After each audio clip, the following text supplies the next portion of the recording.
I never thought a single ring could undo the years I'd built around silence. I thought grief was a closed room with a locked door, something you learned to live beside. But that night, the phone cut through the quiet, and everything unfolded again. I was half asleep on the couch, the TV a dim glow I barely noticed. The old landline in the corner began to ring, a sound I hadn't heard in years. My hands shook before I even reached for it. When I touched the receiver, the world narrowed to the line between two breaths. "Hello?" I heard myself say, and my voice sounded smaller than I felt. There was static, then a voice so soft I almost mistook it for memory. "Danny, it's me." I didn't need to ask who. The one word carried a lifetime. The nicknames, the lullabies, the small kindnesses no one else remembered. For a moment, I wanted to laugh, and for a moment, I wanted to run. Instead, I panicked and clung to the receiver as if it were a lifeline. "Who is this?" I managed. The answer came like a quiet blessing. "I'm proud of you, Danny." Then the line went dead. I sat there with the receiver in my hand and the past loosening its grip like a tide returning. 27 years had passed since she left. The number that flashed on my wall belonged to her, the number that should have been silent forever. I called it back with the stupid hope that modern phones could prove ghosts wrong. "This number is not in service," the recorded voice told me. I told myself it was a prank, a wrong connection, sleep deprivation, something ordinary to explain the impossible. But my chest ached in a way logic couldn't fix. The voice had sounded like her, not in tone or echo, but in the way it found the small spaces inside me where I kept my boyhood fears. I imagined her standing just over my shoulder, that small smile she used when she wanted me to stop worrying. The apartment felt too small and too loud at once.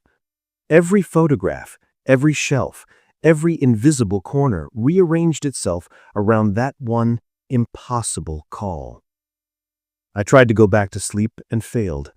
I turned the receiver over in my hands, feeling its plastic cooled with the same tremor my heart carried. I listened to the quiet and realized how many years I'd been carrying one very small, relentless question. Why did she go? That night the question shifted. It didn't disappear. It changed shape. For the first time since I was a child, the question sounded less like an accusation and more like an invitation. If she could reach me now, however that happened, maybe there were things left unsaid that still mattered. Maybe the past wasn't finished with me. I lay awake until dawn thinking of the last words she ever said to me. The trivial things that suddenly became treasures, a crooked wink, a promise to bake cookies together, the way she used to call my name when I was small. The phone sat on the table like an answered prayer and an open door at the same time. When morning came, I tried to prove the night wrong. I checked call logs, old bills, anything that might show some earthly explanation. Nothing. No trace, no prank, no recording, just the imprint of a voice in my bones and a number that should have been gone. I kept returning to the single sentence that had echoed in my ear. "I'm proud of you, Danny." It wasn't praise for a job or a trophy. It felt like absolution, or perhaps a beginning. I didn't know if it was real or imagined. All I knew was that something inside me, a small, stubborn flame I thought had long been blown out, welled up and refused to go back under. I stood up and walked to the window. The street below had not changed. The city carried on as if nothing extraordinary had happened. But for me, everything had. The next morning felt wrong. The sun came up the way it always did, but everything else seemed slightly tilted, as if the world had been nudged while I slept. I kept telling myself to move on, to get dressed, to make coffee, but my mind stayed stuck on that voice. I tried to work, failed. I turned on the TV, turned it off again. Every sound felt too loud, every silence too deep. And then I did the one thing I promised myself I wouldn't do.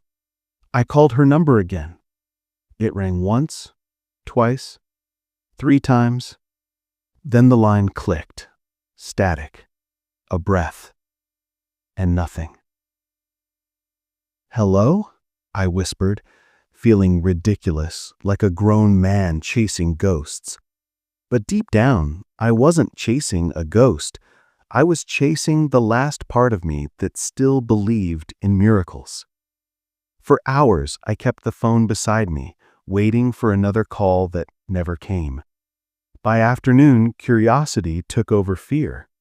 I searched through old boxes, letters, receipts, everything I'd packed away the day she was gone. Most of it smelled like dust and old tears. But buried inside was something I hadn't seen in decades, a cassette tape labeled "For Danny." My hands trembled as I slipped it into the old player I hadn't touched in years. There was a soft click, then her voice filled the room. "Hello, Danny. If you're hearing this, it means I'm not around anymore. But I need you to know something." The tape cracked and hissed, but her words cut through it like sunlight through fog. She talked about courage, about forgiveness, about how people carry their pain until they learn to name it. She said love doesn't die, it only changes address. And then, softly, "Someday, when you're ready, call me back." The tape ended there. No more words.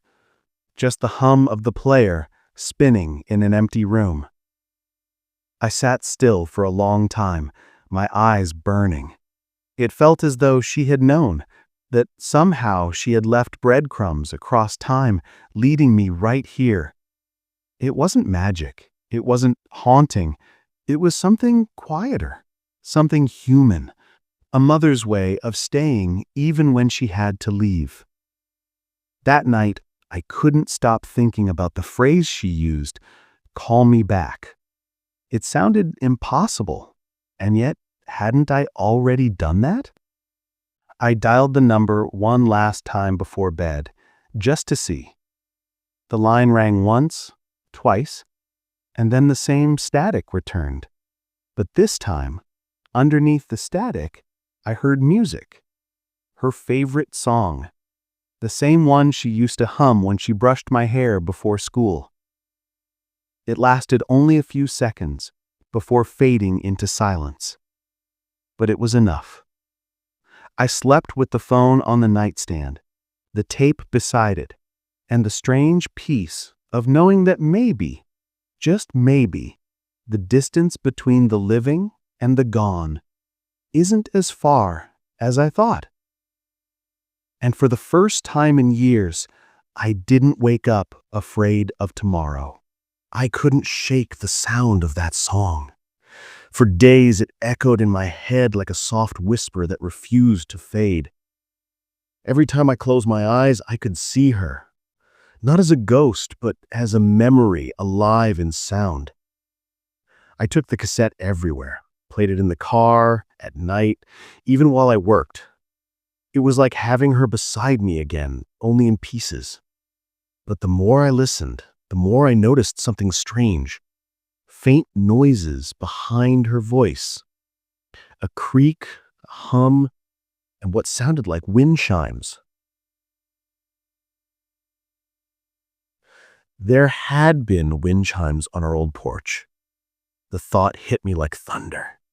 No one had lived in that house for years. It had been sold, remodeled, forgotten, and yet the recording carried that sound as if it were made yesterday. I didn't plan it. I just drove. Miles and hours passed until the roads looked familiar, and the fields turned golden under a falling sun. Then I saw it. The house. Different, older, but still standing. The same window where she used to wave when I left for school still caught the evening light. I parked across the street, my heart thudding in my chest. For a moment, I almost turned back, but something told me to go closer. The porch creaked exactly the way it used to, and hanging by the door, still there, impossibly, were the wind chimes, rusty, faded, but moving in the soft breeze, playing that same quiet tune from the tape. I stepped inside. The air was thick with dust, but the rooms were the same. The marks on the wall where she had measured my height, the corner where I used to keep my school bag. Everything frozen in time, waiting for someone to come back. In the living room, I placed the cassette player on the old table and pressed play again. Her voice filled the house, calm, warm, like a summer morning long gone. Danny, home isn't a place. It's the sound of someone still loving you. My knees gave out. I sat on the floor and let the sound wrap around me like a blanket. The pain I had carried for decades melted into something softer, grief turning into gratitude. Outside, the sky was turning orange, the house glowing with the last light of day. For the first time, I didn't feel alone in it. It felt like she had been waiting here all along, not as a ghost, but as love that refused to leave. When I finally walked out, I didn't take the tape with me. I left it on the table, playing softly, letting her voice stay in the home where it belonged. As I closed the door, the wind chimes sang again, a quiet goodbye that didn't hurt anymore. The drive back felt lighter. The same road that once looked endless now shimmered with peace. I didn't cry this time. I didn't need to. Some things don't end. They just change shape. I stopped by a small diner along the way. The waitress smiled, poured me coffee, and asked if I was heading home. For the first time in years, I said, "I think I already did." Her voice, that last message on the tape, kept echoing in my head. Home isn't a place. It's the sound of someone still loving you. And I realized that love had never stopped. It had just waited for me to listen again. When I reached my apartment, I placed the phone on the table. The number was still in the call log. Out of habit, I pressed redial. The line clicked once, then silence, and then, softly, her song again. Only this time, I smiled. I whispered, "I'm okay now, Mom. You can rest." The static faded. No voice, no sign, just a calm, familiar silence that filled the room. It was like the sound of peace itself. Days turned into weeks. I went back to work, reconnected with old friends, even started volunteering at a shelter for kids who had lost their parents. Each one of them carried that same look I once had, that quiet fear of being forgotten. I told them my story, not to make them sad, but to show them that love finds its way back, always. Sometimes at night, I still hear the wind chimes in my dreams, and in those moments, I know she's near, not as a voice on the phone, but as the reason I can finally breathe without pain. I don't call that number anymore. I don't have to, because love once found doesn't need to ring again. And maybe that's the real message she wanted me to hear, that the ones we lose never really leave.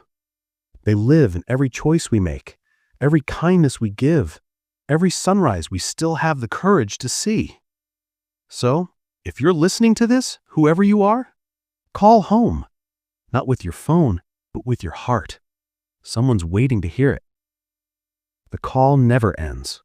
It just finds new voices.